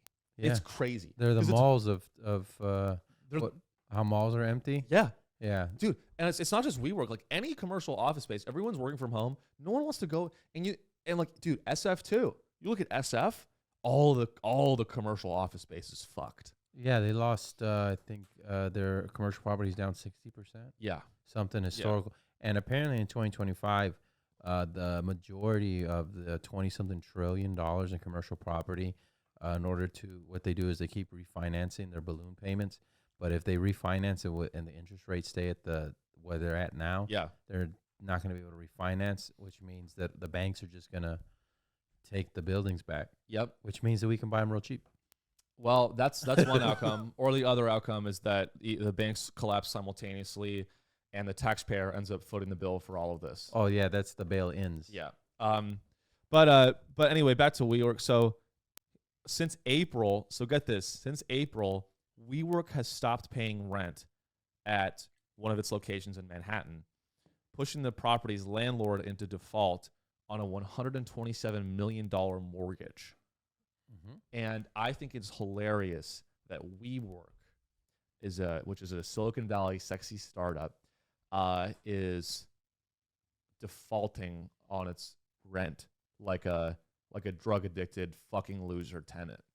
I want them to be evicted like you would evict a drug addict. I want every commercial tenant, every company that's spending all this money, I want the CEOs to be thrown out onto the streets with the rest of the fentanyl addicts. Mm-hmm. Take the CEO of Airbnb, grab him by the collar, throw him into the Tenderloin, where he belongs, with the OxyContin and the fentanyl addicts. Throw him there. Throw him to the dogs. Yeah. When's the last time you went back to San Fran? I was there. I'm actually going next month. It's pretty bad. I mean, it's bad as relative. It's still America. Okay, the homeless problem in Austin compared to the homeless problem over there. I mean, I heard they have apps that tell you where not to step because there's shit everywhere. Yeah, they do, but it's still San Francisco. Yeah, but stop hating, bro. I'm not hating. You're hating, asking. Josh. Just asking. Look, people love to talk about how bad homeless is getting. I don't give a fuck. I don't think San Francisco gives a fuck. Homeless. I mean, some people do. The tech executives and the real estate people, they all care. I want the homeless problem to get worse. I want it to get. I want it to triple. I want it to quadruple in magnitude. It's going to. And I want it to get to the point where, I'm homeless. Why? I want to be homeless, because if I'm homeless, that means we can finally have a recession, and the world will cleanse. We need a cleansing. It's not going to cleanse. We need a cleanse. What they're going to do is a juice cleanse. They're going to bail in. They're going to do the bail-ins. Then they're going to take the property, and then they're not going to sell it to us. There's going to be riots. There's going to be riots. And if that happens, there will be riots. There's another a commercial property, or not? It's a commercial property in China. One of the big developers is going under. Yeah, China's economy is fucked. People are so scared that a lot of, especially in like the rural South, they're going into deflation. Yeah, in the rural South, everyone in the rural South, or not just the rural South, a lot of people are like, even the left and the right, they're afraid of like, oh, China's going to be more successful than us. And maybe over a 50-year period, that's true, but their economy is fucked right now. Yeah, like, they're not doing. Cities. No one's doing great. Yeah, no one's doing great. I mean, it's really. Who do we owe all this money to? Dude, I actually I was reading about the national debt. It's like at $43 trillion, and people are always talking about like they're like since they raised the debt ceiling, we've already spent $1 trillion. Yeah, so it's like it's actually funny, for the first time in history, or I think it's since like the 80s, the credit rating, the United States credit rating has been AAA. So if you want to buy a U.S. bond, right, and a bond, if you own, for those of you that are financially retarded and don't know anything, for those of you that don't own any stocks or bonds, just click the little X. Just click the little X and go back to playing Minecraft. Because this is a podcast for investors. And if you're listening to this on your way to your job, when you get to your job, I want you to quit. And I want you to buy a bond. Wait, what's episode 2 stock? You never gave. You said every. Oh, yeah. Well, we're going to keep going with Palantir. Oh, look, it's up. Maybe it's a good buy. Wait, wasn't it $19 last episode? Yeah, it's down. It's down from last week. It's still a good buy. I honestly, whether or not like, I just like it because if it goes to zero, it's going to be hilarious to watch Palantir go to zero. Yeah. Because I have like all of my savings in this company. Jesus. Which is only like $2,000. I have like $2,000 of Palantir stock. But what are we talking about? Bonds. Oh, yeah. So the credit ratings like Moody's, you might have heard of Moody's, and what's the other one? The credit rating agencies, which that itself is a whole fucking corrupt business too. Yeah. Because the ratings are not based on like anything objective, right? But how you feel. So AAA rating for a U.S. bond, that is the best rating. That's the gold standard. The U.S. and it's every country has it's called sovereign debt, right? You can, like, if you own a bond, you basically lend a country money. And different countries have different credit ratings. So just like you and I have credit scores, like I have a 757, my credit score, ladies. That means like I'm trustworthy. That's my credit worthiness. Right. Countries also have credit worthiness. How trustworthy are you to lend money? The U.S. has always been AAA, as opposed to Japan or Greece. They might be like single A or BB plus, right? They're not as trustworthy, but they're still like, that's the rating system. The U.S. was downgraded from AAA to AA plus because of our national debt. Yeah, and because we're going to hit $1 trillion in just interest payments a year. Right. That's insane. And the crazy thing is, it's like, and your question about like who does the U.S. owe money to? What's you want to know? This is incredible. Everyone thinks that the U.S. owes the most money to China. You want to know who owns the most U.S. national debt? Japan. Did you know that? Let's look it up. Let's check it out. Because I'm pretty sure. And dude, no one the national debt itself is such an ethereal bullshit fucking concept. Yeah, Japan. Am I right? It's actually can you just pull up like images? There's probably like a pie chart on like who the U.S. owes money to. Yeah, let's take a look at this. I think this is. Can you read it? Oh yeah, this is a great one. If you want to scroll down, and then maybe just hit a app. Yeah, there we go. That's beautiful. So here's a little chart of the other countries that hold the most U.S. debt. Japan holds the most, $1 trillion. And China next. Then China at $867 billion. But the thing is, we owe $43 trillion. So China doesn't even own that much U.S. debt. Yeah. People are like, oh man, China controls us because they own all of our debt. They don't even have $1 trillion of debt with the U.S. That's a fucking... I thought the problem was more who the fuck is going to buy the debt? Who's going to buy the bonds? You know what I mean? Once America's credit rating gets lowered. Oh, like who's going to continue to buy Who's going to continue to buy the bonds? Because if the BRICS nations are getting together. Did you hear what South Africa's president did?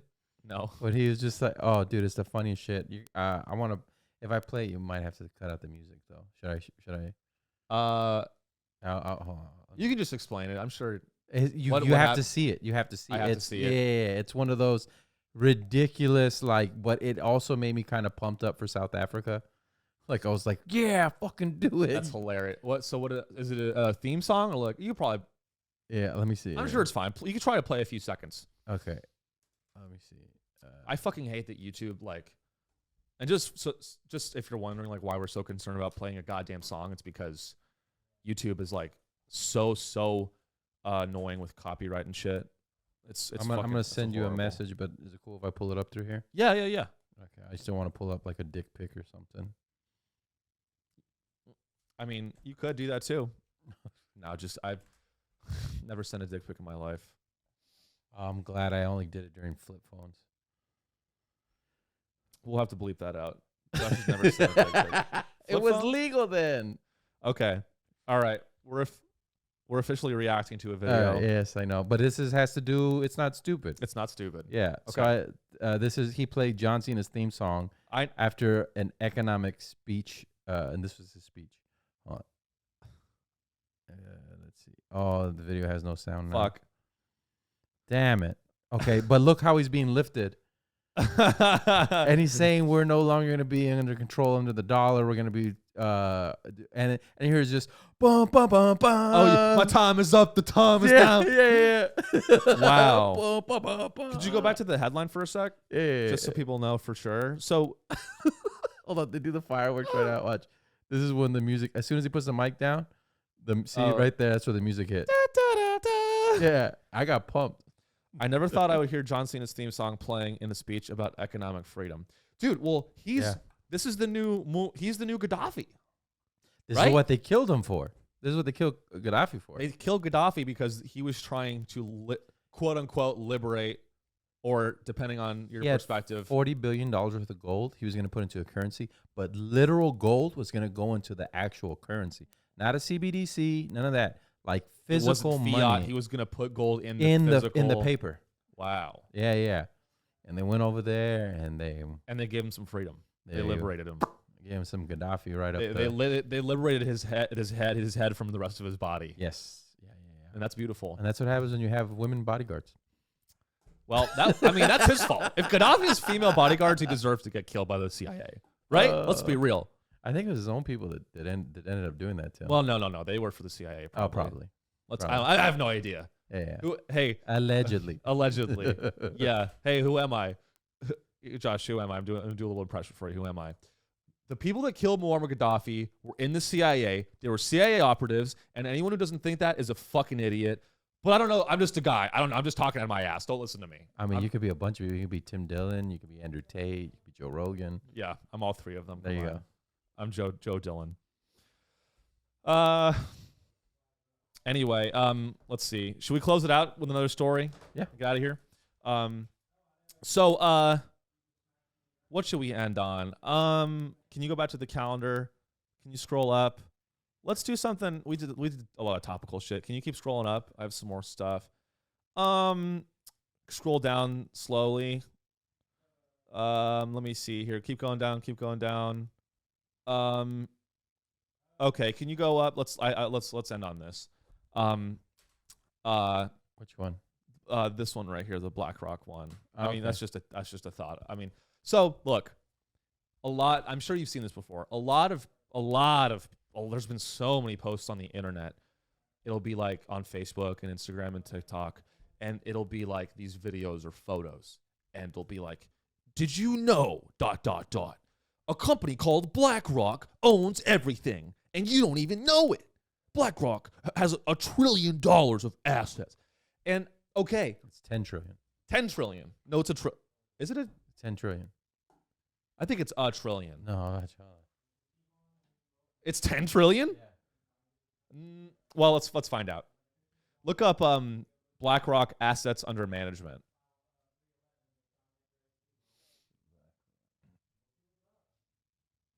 Oh, it's 8.594. wow. Okay. So, holy fuck. That's a lot of fucking money. Oh, no. See, March 31st, 9.1 trillion. 9.1 trillion. And I heard recently it was as much as 10 trillion. And they're the ones that bought the largest Bitcoin miner that went bankrupt. They filed for Chapter 11. Yeah. And BlackRock bought them. They're here in Austin. So they basically have they mine like 31 Bitcoin a day. So they basically have a bank that's going to print them money. Yeah. And that's great. And that's the free market. I'm not even joking. I mean, I'm kind of joking. But look, and like we can disagree on this, Josh. I just think that like, here's my take on BlackRock. People have been talking about BlackRock for the last year with this tone of like, I'm going to blow the lid. Like everyone says this. They're like, do you want to blow your mind, Josh? Have you heard of BlackRock? I bet you haven't. BlackRock owns everything. And you're so fucking stupid that you don't even know it.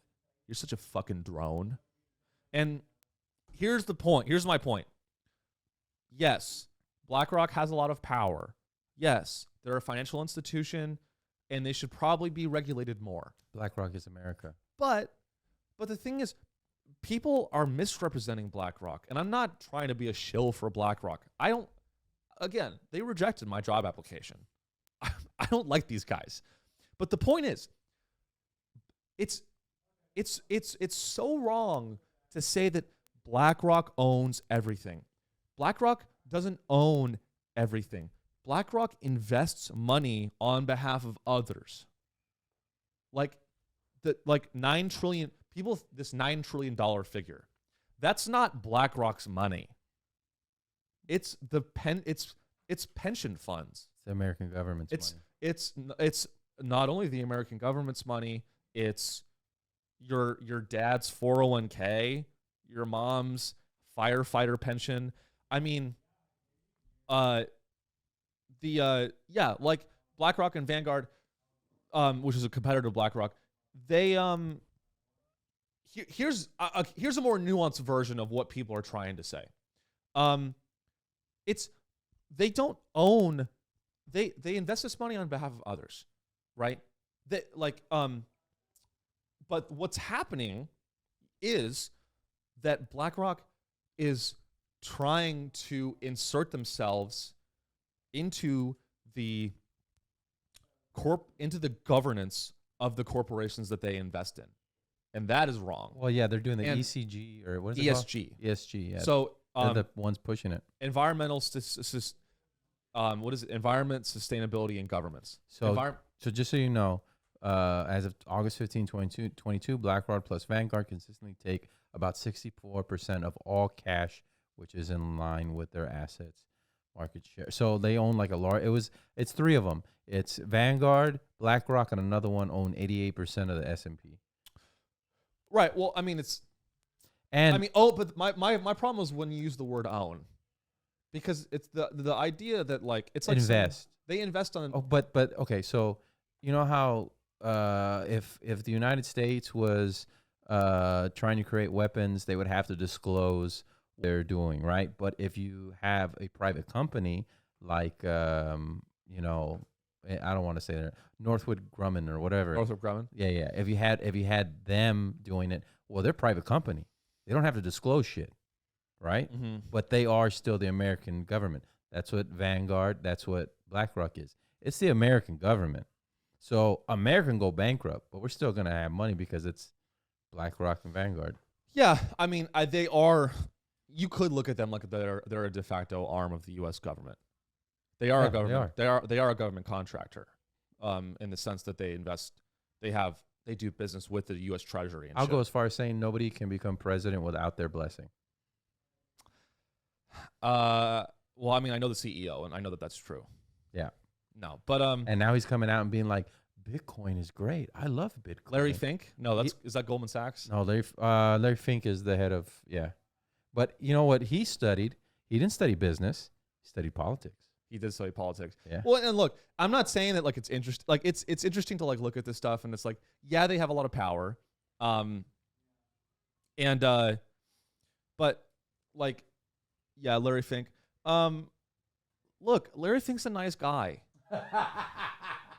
Larry Fink is a nice guy. He's the CEO of Black. He wants to help make you money. Larry Fink, the Sacklers. These are people that get so much hate. Stop hating on the Sacklers. See? Stop hating on Larry Fink. Hey, you're jealous. Hey, you know what, Josh? I would go as far as to say as that people that hate BlackRock are jealous and they're poor. Stay poor, bitch. Look, watch. Stay poor. BlackRock CEO Larry Fink. Crypto will transcend any one currency. BlackRock CEO, revolutionize finance. Bitcoin could revolutionize finance. They're going to be the first ones to have an ETF, and they have the biggest mining company, so they know what's going to happen. Well, you know what is funny? It's funny when like investment banks make predictions about the economy. Like it's funny when an investment bank is like, "Oh my God, there's going to be a recession next quarter," and it's like, "You assholes are going to cause the recession." Yeah, that's why they're saying it. In like 07, like in 07 and 08 before the housing crisis, that Goldman Sachs caused. Goldman was like, a recession is on the horizon caused by the mortgage-backed securities that we designed. Yes. That's like fucking crazy, dude. But I'm not trying to like defend BlackRock, but what I'm saying is when people say BlackRock owns everything, it's just not true. It's because when the lay person hears the word own, they think of own. The word own means I own my cell phone. No, you but don't. like, all right, well, we can go there, but China owns like China. China owns my cell phone. Really, China's the BlackRock for my cell phone. Yeah. But like, you know what I mean? It's like what I have a problem with is like BlackRock invests money on behalf of other people. But what they try to do is instead of just buying, this is the business of asset management. Instead of just investing the money and trying to get the best return for your clients, right? That's what they should be doing. They are meddling. They're meddling and trying to do this social bullshit where they're like, oh, like for example, Josh, you give me $1 million. Mm-hmm. I promise you, I'm a smart investor. I'm gonna get you 10% a year. Pretty good, right? I'm going to go invest your money. But not only that, I'm going to make you feel good, and I'm going to go invest in companies that are ESG, that are financially sustainable, whatever, ESG bullshit.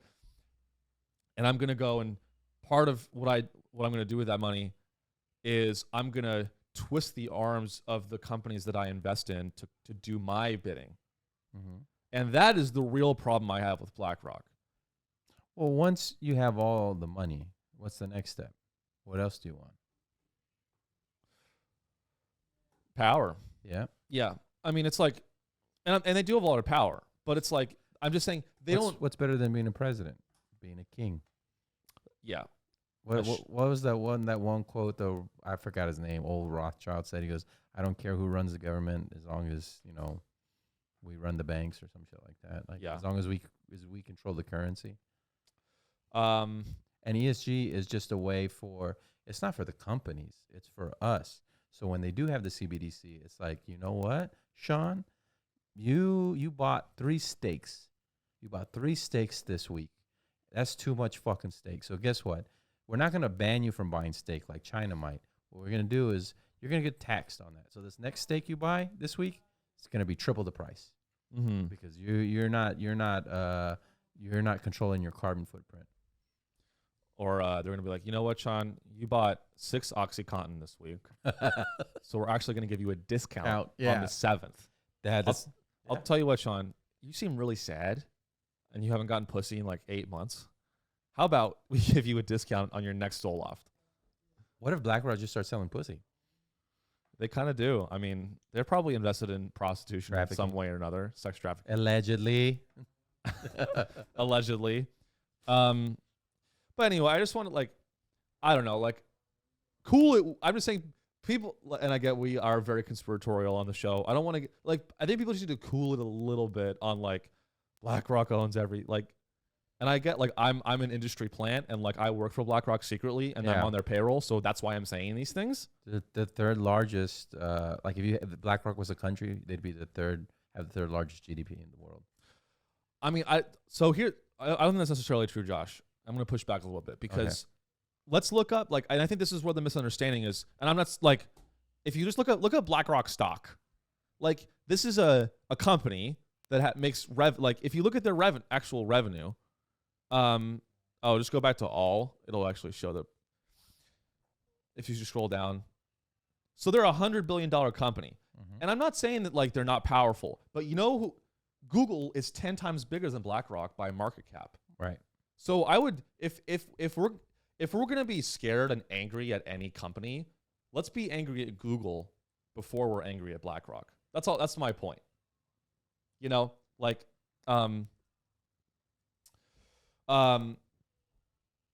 7% of Google stock. Right. So that's the problem. They own so large portions of these companies. Yeah. So their stock price might not be high, but it doesn't need to be high because I got a little bit of yours. I got a little bit. It's like I own a room in everybody's house. You know what I mean? True. But they own so that. I'm going to set the temperature. Yeah, that's true. I mean, I think what people really don't understand is that you can be there are lots of companies that are what are called activist investors, people that they have a fucking Carl Icahn, Carl Icahn. Yeah. Even there's a lot of them. Great investor. A lot of these guys, they have them. They're billionaires, and they'll buy a minority. I mean, this is not a new thing. In the 80s, what's it called? Corporate raids. Yeah. Donald Trump did this shit. Donald Trump would buy 5% of a company. That's what Tesla, BlackRock owns 5.6%. Right. So it's the real issue is just when BlackRock becomes activist, and they become activists. And they are. With their ESG. And they control policy. And they do. What I'm saying is BlackRock owns everything. Okay? That's what I'm saying. And if you fucking wake up, you'd realize that, you fucking idiots. Open your eyes. What's that company called again? BlackRock. What's that company called? What? Which one? The one you have there on the clock? Palantir. Let's see how much. Yeah, that's close enough. 4.7. Vanguard owns 4.7. It's current largest shareholder. Vanguard's the largest shareholder, 7.8%, with 6.9 and 4.7 of the shareholders outstanding. Respectively, Peter Thiel, who co-founded it, and BlackRock. So Peter Thiel co-founded this company? Yes. Why is that funny? No, I'm just saying. Well, because he's gay, he can't start a company. I didn't know he's gay. Is he gay? I'm allegedly. No, I thought he there was a type in Peter Hey Josh, type in Peter Thiel gay. Meet Peter Thiel. Peter Thiel is an openly gay libertarian billionaire.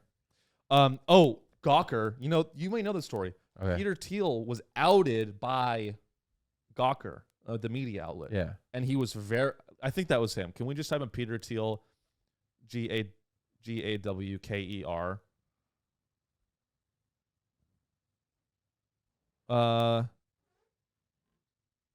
Yeah, numerous lawsuits targeting Gawker Media, the New York-based company. Yeah. So Thiel is the clandestine financier of numerous lawsuits targeting Gawker Media. So Gawker outed Peter Thiel as gay. And then, so that's why I made that joke about him. Anyway, yeah, dude. He believed I think Peter Thiel was the one that was saying like Bitcoin's gonna hit like over 1 million or some shit like that soon. I mean, I believe it. Again, it's the only way to really protect yourself against the. There we go. 4 million. He said 4 million. Yeah.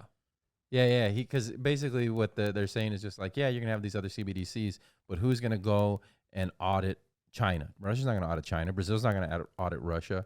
So in the end, they're all gonna fuck each other over, and it's gonna be, they call it the milkshake theory, where right now you have the corporations going after it, like Vanguard and BlackRock and so forth, right, buying the mining companies and trying to create their ETFs. The next step is when governments start printing money to buy it. That's when it pops up. Right, because then the demand is just going to be insane. Hyper Bitcoin is the liquidity is not there. Right. Yeah. So I mean, if you're listening and you're on your way to your job at like Dunkin' Donuts, you don't have to. You don't have to worry about this stuff. Just relax. But everything will be fine. This is just relax. First thing, and I'm really showing my cards here right now. But this is the first thing that instead of the corporations front running it, people can front run it. They are pissed that people like us were able to buy it for $100 back in like 2013, 2014. Right. It's the only that is a good point, because if you look at the rest of America and you look at venture capital is a great example. Why can't, you know what? And this is actually another example of why America is designed to make the rich richer. And I'm not a fucking liberal or a conservative, but this is just a fact. Why? Ask yourself this question. Why couldn't you buy Uber stock until it was too expensive, until the IPO? Why can't you buy Uber stock when the company's private? Yep. You could, you know why you can't? Because you're not a hedge fund investor. You don't know, because you don't know the people that started Uber. And even if you reached out to them, there's literally a law where it's called the quote unquote it's called the quote unquote accredited investor law. So you have to have like 30 billion or some shit like that, right? It's not that much.